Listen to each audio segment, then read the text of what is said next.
Miss V, Veronica Drake. How are you doing? Hey, good morning, good afternoon, good evening, whatever it is. I'm doing great. How are you? It is morning. I'm doing great. We're going to, and hopefully we won't get smoted or smoten or smutton. We're going to talk about the biblical plagues. I saw Ooh. some cool documentary about it. Of course, I forgot everything, but it sounded interesting. Hi, Eric. How are you doing, my love? Eric says, hey, I have to tell this quick, funny story. Last week, I was doing some readings and he was coming in and out, for clients. And this one day he showed up and he had, like the jet packs that the Jetsons wore and they could push Oh their yeah. thumbs on him. He was like buzzing around on a jet pack and he was eating an orange and I could smell this orange and there was message in the orange for the client. So I don't know. I just think he's getting a little creative with his delivery to me. That's crazy. Oh, Eric, what am I gonna do with you? I love you. I love you too, he says. All right, so I guess we'll get rolling with these are questions from the community. Were the plagues a result of climate or oceanic cycles which affect weather patterns, obviously? First of all, Eric's going like this. He's going, this is going to be a good one. He really likes this topic. He says, Ooh, because goody. we can set the record straight. Yeah. So he says it definitely has something to do with climate and nature and all of the elements, not necessarily oceanic, but he says there is a lot of good information to give insight into as to why each of these plagues did happen. Okay, well, go ahead. No, go ahead. What was there further? So he says that he's saying, go, no, you go, no, you go. He's all right. So he's like, dance, no. So he says that everything that happened, the plagues can all be explained very logically. And what he really wants to get the point across is that there is not a vengeful or a wrathful God. He says, because a lot of people might think that God was pissed and oh, we're going to get it and we're going to get it again. He said that's just not true. Okay. So Well, we can go go through ahead. one of them if you want. What is that? You want to go through each one of them, Eric? Well, he says there's a chain effect. He says, so let's Oh, discuss chain effect. He says, first of all, what looked like a dirty river, right? The yeah, that's blood. called Dom. It's called Mhm. Dom, where Moses walked with Aaron to the brink of the river. There, Aaron raised his staff, struck the water, and converted them into streams of blood. The Mhm. people of Egypt and the king himself beheld this miracle. They saw the fish die in the blood as the blood flowed over the land, and they turned with disgust from the otherwise smell of a sacred river. It was impossible for them to drink of the river of the Nile, far famed for its delicious taste, and they had to dig deep into the ground for water. Unfortunately, for the Egyptians, not only the floods of the Nile, but all the waters of Egypt, wherever they were, turned to blood, and fish died in the rivers and lakes. And for a whole week, man and beast suffered horrible thirst. Yet the Pharaoh would not give in. So, So Eric says it isn't what it looks like. And he's showing me, you know how when you do you write a comic book, I'll show you, and you put all the pieces together and you go like this with the page and oh they make yeah, a right, yeah. comic, right? So he's doing that. It all happened very quickly in the eyes of the author of this book, but in reality, this was something that was taking place over time. They didn't just make one trip and oh, there it was blood. It had been happening. And the reason it had been happening, he says, is because of eruptions in the earth. There was a possibility, he says, let's open our minds to an eruption, much like a volcano. And it created this whoosh, and everything came up. And what rinsed down was what came out of the earth. Was it We might. dinoflagellates? Like some people think it was like the red tide that we had because of a huge proliferation of dinoflagellates or something like that. I can't remember. He says, let's make it simple and call it ash. Okay, okay, all right, And, interesting. and as it came up, it was over time that this ash began to filter into the land and ultimately make it to the water. But the sensationalism around it and the fear around it is indicative of the culture. And that still holds true today. And Oh, so if you think about it, he says, so here comes this very easily explained event where it murks the water up. And then all of a sudden there's these contaminants in the water. And guess what happens? Well, man can't drink it, but fish can't live in it either. And yeah. so everything begins to become extinct, even man's ability to gain water. The purpose of that, one of the purposes of that, he says, is for man to understand how to really get water even when there isn't a river, which we know you can drill into the earth probably anywhere you are where, it's appropriate to drill, and you can get water. This was a learning, he says, not a punishment. Yeah. Well, I mean, certainly it should be a contract or a lesson to really not take Mother Earth for granted and all Oh. that she gives us. And it's funny because that's one of the main things he wants you to take away from this, that Mother Earth has everything we need. And Mother Earth is synonymous with what we know as God. It's the same thing. And so God, of course. don't take it for granted. Yep, absolutely. Beautiful point. Okay, number 2, the Sephardia, the frogs. After due warning, the second plague came to Egypt. Aaron stretched forth his hand over the water of Egypt. I don't even know who Aaron is anyway.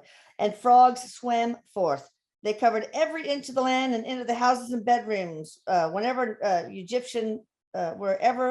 Egyptian turned, whatever he touched, he found there were slimy bodies of frogs, the croakings of which filled the air. So, all right. So now the Pharaoh became frightened and asked Moses and Aaron to pray to God to remove the nuisance, promising that he would liberate the Jewish people at once. But as soon as the frogs disappeared, he broke his promise and refused to let the children of Israel go. Isn't it funny, he says, how everything is almost like it's tied to like a punishment, like, like I'm going to get you with frogs, he says. So he says you have to understand the symbology of the frog. The frog was revered in those times. And so you weren't supposed to kill the frog. It was bad, he says. No frog killing, he says. And so what happened, again, tie it back to he's using the word pollutant. There is pollutant, he says. Now, this is over time. So the pollutant, so the frog goes, and he's making it very simple, I think, because he knows I'm a simple person. He's making it right? He says, the frog doesn't want to be in the pollutant. The frog jumps out. Every frog goes, every frog for himself. And they all jump like crazy. They go all over the place. And here are these people that go, don't kill the frogs or God will get you. Or the frogs are sacrilegious to kill the frogs. He's like, kind of being tongue in cheek with this. But then all of a sudden, he's showing me that there were... Erik, the frogs were like dying in droves all over people's houses, all around them. And the people were going, ee! And the truth is, the frogs just got contaminated, jumped out, and they died. There was no repercussion. And they couldn't get food from the river, like bugs and stuff. No, and plus, think about if all that stuff is in there, the pollutants, blah, blah, blah, blah, it's making them all yuck, right? So, yeah. All right. Go ahead. No, go ahead. Okay. The third is the kinim, the bugs. Ooh. All right. So then God ordered Aaron to strike the dust of the earth with his staff. And no sooner did he do that than all over Europe bugs crawled forth from the dust to cover the land. Man and beast suffered untold misery from this terrible plague. I think that's what's next, locust thing. Although Pharaoh's okay. Anyway, so yeah, what was that? I mean, I know there's this thing where cicadas every X number of decades or whatever come out of the earth. Is it something like that? Mm-hmm. Well, he says that there's two things to think about. there is a proliferation of the bugs because the climate was right, the circumstances were right, they're bugs being bugs, right? And the other thing is, he says, as we get more into understanding, as the culture got more into understanding, well, let's just say it's kind of graphic, but rotting flesh, whether it be humans or Dogs. frogs or They, or animals, the bugs then became, which he says, then let's segue into the flies, because then you get the maggots, right, and the yeah. larvae, and all of this is tied together. He wants to show one universal theme, he says, for all of these plagues. Mhm. They're all connected. But yes, the other thing is, he says, there are certain bugs like the cicada that go dormant and they live in the earth. And for whatever reason, when it's their time, they come out, whoosh, there's a ton of them. And then they go back in for like 17 years. He says it's just, that's the nature of their cycle, just like we have a cycle. So yes, yes. Interesting. Yeah, and the frogs died, so they weren't eating those bugs. That's probably part of it.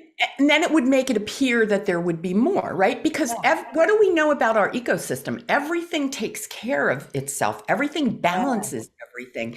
And when you have one thing, like let's say he's telling me, he does the eruption. When the ash goes up and everything comes down, it imbalances the ecosystem. Yeah, and so it has to rebalance and all sorts of things occur in that. All right, the fourth plague is of wild animals. Consists of hordes of wild animals moving all over the country and destroying everything in their path. Only the province of Goshen, where the children of Israel dwelt, was immune from this, as well as from the other plagues. I wonder if that's true. He's laughing, not laughing, but he's smirking. He says, just tell mom mad cow disease. Oh, okay. So you get the idea. There was something, again, this is all connected. Doesn't mean this happened yesterday and then this happened today. He said there's a time span in there where these effects were felt, decades and decades after.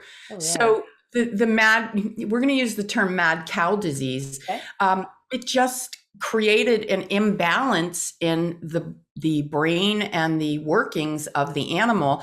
And there was no rhyme or reason for it in terms of, well, this happened because of this. There's no contract stuff or, the animals shall go crazy.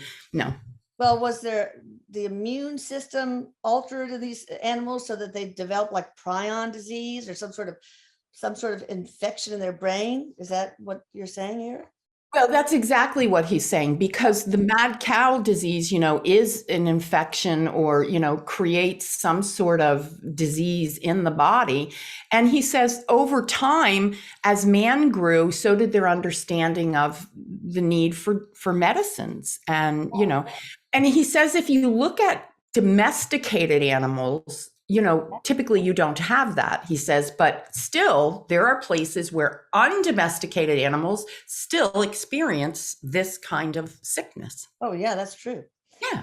5 is dever, pestilence. Then God sent a fatal pestilence that killed most of the domestic animals of the Egyptians. How the people must have grieved when they saw their stately horses, the pride of Egypt, perish, when all the cattle of the fields were stricken at the word of Moses, and when the animal upon which they looked as gods, as gods, died, smitten by the plague. So, but those beasts of the Israelites were hurt. So, what happened there? Why did so many animals die? The same deal? Yeah, he says we have to understand something. He says, take into account the author. What the author of these books is trying to establish, based in the confines of their understanding of God and religion, I guess. They're looking to make it be that man isn't doing what he's supposed to do and God is wrathful. Erik says that has never, and he's adamant, that has Yeah, never been the case, he says. of course. So yes, along the same lines, the domesticated animals, it makes perfect sense that they would then become infected. But if you think about it, Erik says, and he's doing this to me, he says, if you think about it, everything tracks back. Where do they drink from? What do they eat? Where do they sleep? He says it's water to irrigate the crops so that they could feed. Which then infects eventually humans, right? So it's this chain event. So it's not just one, he says, like they're making it in the book. I mean, it is just one, really one takeoff, and then it's right after it. The ramifications are going on and on. Yeah. So they didn't have the water, the proper water to irrigate crops and to feed the animals. And then if you have locusts destroying what crops they did have, then of course, yeah, I'm sure starvation was an element. Absolutely. Yeah. And Erik says, there's no filtration system, and so, oh geez, I'm trekking, I'm going, I'm really thirsty, boom, take a drink. And then one person gets it and then person gets it. And it just goes on and on. All right. He says, does it sound familiar? One person gets it and then it goes on and on. Yeah, it does. Number 6, Shechin boils. The 6th plague was painful and horrible, that it must have struck the people of Egypt with horror and agony. There's a lot of emotion in this. So God commanded Moses to take soot from the furnaces and sprinkle it towards heaven. And as Moses did so, boils burst forth upon man and beast throughout the land of. That must have been like the plague or something similar to the plague then, huh? Well, Erik says like this. The first thing he's showing me is like, it's like a fire. He goes, what are they doing with them? They're burns on the body. Oh. They're like burns, coming down. That could also be from the ash. It could also be from, he says, think sandstorms. You have to take it. The geographical element, he says, where they are. And, you have to understand that these boils could have been inflicted from the outside and not necessarily the inside. Okay. And, if you don't have crops and, those, then of course the dust storms can just have nothing stopping them, I suppose. So was some of it some sort of infection, like, we have COVID, like all of a sudden the Black Plague or small. Well, eventually, he says, let's look at it from the perspective. Okay, so they got what they got on the outside of their body. What do? You pick it, you itch it. And then what happens? Then it becomes an internal infection. And then it becomes this, systemically. And then you pass it on. So absolutely. All right. The Barad was the 7th. It's hail. So basically, a hailstorm. Unprecedented violence was to sweep the land. No living thing, no tree, no herb was to escape its fury unhurt. Anyway, what caused the hail? Well, that had to do with, he says, use the word climate change. I figure, yeah. Okay, I figure. Use the word climate change.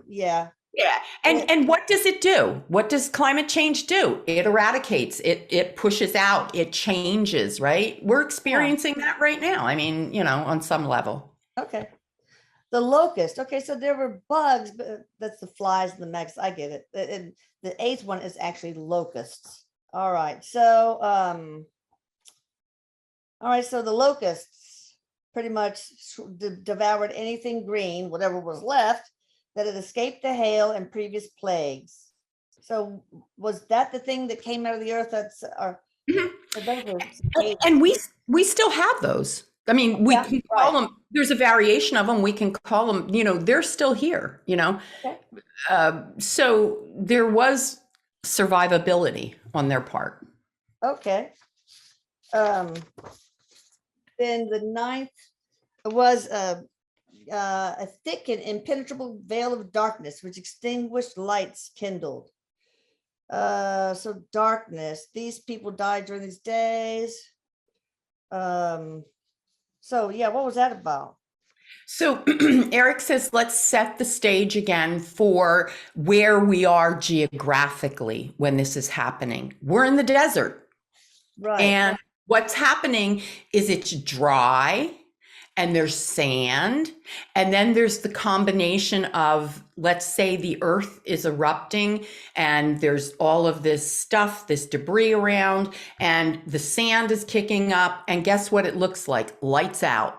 Yeah. Nobody can see anything. And there it is, sandstorm, elements from the ash. It all makes perfect sense, he says. So yeah, so this is a setup for the 10th plague, which is the death of the firstborn. And what I think is that there weren't very many stores in the silos of grain to make bread. Because of all these preceding things that we just talked about. Mhm. And so they gave the firstborn preferential treatment for the bread. And unfortunately, that grain had sat in the silo and developed aspergillus, which has a neurotoxin, and that's why the firstborn died. Is that the case? Yes. And Eric says to further add to that, what the mother could tolerate when she ate as a feeding newborn, an infant, the baby could not. And so it filtered through the mother's system. That's another aspect of it. The baby then was becoming sick from taking the mother's milk. Yeah. So there were these couple of things factoring into it. Yes. And then, when you learn, you do better, you do different. So that's Eric says, absolutely, you're right. And there's that second component. Okay, now back to the community questions. Was each plague correlated to one or more of the polytheistic gods worshipped by Egyptians? No, not God made. No. And there was a god. Eric says there was a god of the frogs. He says no, and you can worship whatever god you want. He says no, God plays no role in any of this. Okay, were these Egyptian gods really aliens? Yeah, so were aliens involved in any of this?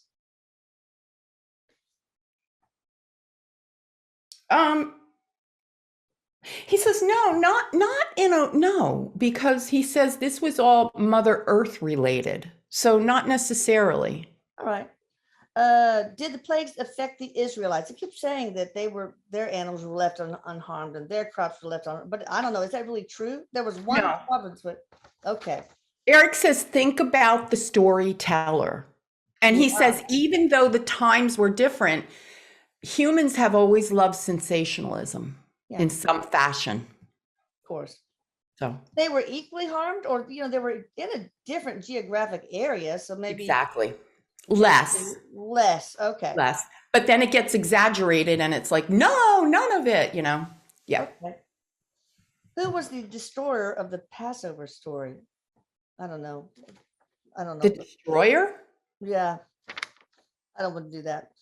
Okay. Were the plagues God flexing his power? No, we talked about that. Can Eric explain how each plague was a direct action in response to a specific way the Egyptians treated the slaves? Was a plague a response to the way Egyptians, like the Pharaoh, treated the slaves? Eric says no. Again, because that would be punitive. That would be, here's your punishment. And this was not meant to be punitive at all in any way. These were circumstances that you call it, he says, the perfect storm. Yeah. Now, we can certainly digress and get into other things that might have been punitive with the slaves. That's another call, he says. Yeah, of course. Mm-hmm. How did the Red Sea really part to allow Moses and the Israelites to cross? You guys search the YouTube channel for our Moses interview. It was done a long time ago, but yeah. Yeah. How did it part? Yeah. So that the Israelites were, first of all, is that a true story? Well, he says you have to understand the difference between it being literal, as in we believe it to have opened and parted, right? And it was a literal opening, where in reality, Eric is saying that there was a path made that was less dangerous, that would have appeared lower, but it really didn't ever part where it just went, like a part in your hair and whoosh, go that way. But there was a clear way to go, to navigate. Did it have anything to do with an incredible tight swing? Absolutely. Erik says we're all going back to the geological, components, the natural components. Okay. Did these plagues occur anywhere else at that time? Well, there were things going on all over, he says, but they all had their different variations of them. And he says, isn't it interesting that this became part of the Bible? Oh, yeah. Why? So what do you Like say about why? that? Yeah, he says because again, sensationalism and he says fear-based, getting people to march in line using fear. Oh, And that was powerful. human. That was human made. Yeah. Okay. Are there modern plagues? We're going through one right now, of course. Oh, of course, absolutely. And there always have been. He said plagues have been forever. He says there just hasn't been a time without plagues. And yes, AIDS was a plague. Yeah. We're in it. We're in it right now. We're in it. Exactly. There was an old protective essential oil remedy recipe that protected the people from the plague back in the 1800s. This recipe was discovered and used today. Really? The company that manufactures this is called Thieves. It's a cool story. You should look it up. My question, did people use essential oils to protect themselves? Erik says, yes, that was about all they had. Okay. Yes. So yes, that is a true thing. And Thieves, I'm familiar with Thieves. Me personally, the Thieves oil, I love it. I love it. Oh, interesting. Well, what kind of oils? Can you name a couple of the oils, Erik, that they used back then? He says they're mostly plant-based, like what the herbs might be something that they had around. He's saying there was saffron, I think I'm hearing saffron. He's saying there was thyme. Then we know that there was myrrh, right? There was, what else is there? Oh, he says like a lint, like an ointment, a lintment they would put on rosemary. I don't know, they wouldn't, it's not rosemary, but when I can see it, what it looks like, he's telling me it looks like rosemary to me, but I can't hear him say the name of it. Yeah, I don't know. Frankincense, maybe, or I'm just making stuff up. I don't know. It looks like it's wiry. I can't make out phonetically, I can't make out the name of it. That's fine. If they didn't, okay, no, did that. Okay, I would love to know Erik's thoughts about the theories that we are in the biblical end times. Is that true? No. Okay. No, he says, pardon me. One of the things he wants to really stress, humankind will never go away. We're not going to go away. Okay. We're not, it's not like we're going to have one big, the apocalypse and we're going to go away. It's just not going to happen. We're too savvy. We're too sophisticated. Sometimes, a lot of times to our own detriment, he says, but we're not going to go away. We are going to change direction a little bit, and we are going to step more into life beyond and that is happening rapidly. Cool. He says, you're talking to me. There's proof of it. Yeah. Certain things out of the Bible, especially the books, I guess they're called, written by women, and the ones that talked about reincarnation and life after death. Why did they do that? There was a strong belief there. There was a knowing, it's like there have been chosen people, he says, throughout time that things have been revealed to me, he says to them. And he actually gets to see it. It's like he has this book and he's talking about seeing reincarnation and just watching this evolution of it, right? And he's saying that these women were ahead of their time, obviously, and they were also repressed. And when it got too big, too far, he's saying they were then done away with. because the times weren't ready for it. But they worded it in such a way, he said, in biblical times that people had to use interpretation. Okay. Was there a malevolent reason for the depiction of okay, was there a malevolent reason for the depiction of a judgmental and wrathful God, such as to give people fearful beliefs about God so that they march in step, right? Control. Control. Mm-hmm. What's our next big plague? He's laughing. He says, "It's up to you guys." Okay, well, that's interesting because this is an interesting question. Do we as humans unconsciously create plagues? Of course. He says you wouldn't consciously eradicate certain groups of people, such as, with AIDS. He says, of course you do. He says it's behavior. Right. Okay. Is the second coming of Christ a single physical incarnation again, or is it more related to humans achieving Christ level consciousness? Oh, cool. Christ level consciousness. There is not one single human that will contain the energy of Christ, he says. This is a collective consciousness. As you ascend, as you become better people, as you work through your stuff, you become Christ-like. And then here we go. Christ is back walking the earth. He goes, we got a ways to go. Oh boy. All right. Anything else you want to tell us about the biblical plagues, Eric?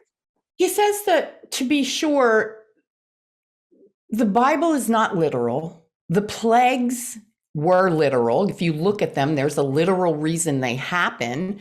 And if you want to understand how things happen, contagious wise, how this virus is happening, he says, trace it back to science, trace it back to the literalness of it. Don't be fear-based around it, because fear, we know that fear, he says, takes the body into a different state, which lessens your immune system, which lessens the body's ability to fight off and do what it needs to do. So fear is much more deadly than most things. Yeah, it's a powerful manifester, law of attraction wise. Yeah. Beware of your thoughts, people. Beware of your thoughts. All right, you guys, I don't have anything other questions, but I will say, please check out Veronica at veronicadrake.com. Amazing artist and healer and channel. And anything else you want to add, Veronica? No, I'm actually doing past life readings now, where it's very cool. I'm introducing people to their soul types. I'm introducing them to their soul personality. Cool. Tons of past life stuff. And Erik is like leading the charge. And she also is awesome with the emotion code. Oh, absolutely. Yeah. Anyway, so you guys subscribe, hit the notification bell, check out the Atlantis Scalar YouTube channel as well. And I love you all, and I love you, Erik, love you, V. And I want to ask you just one quick question after we close. Okay. Bye.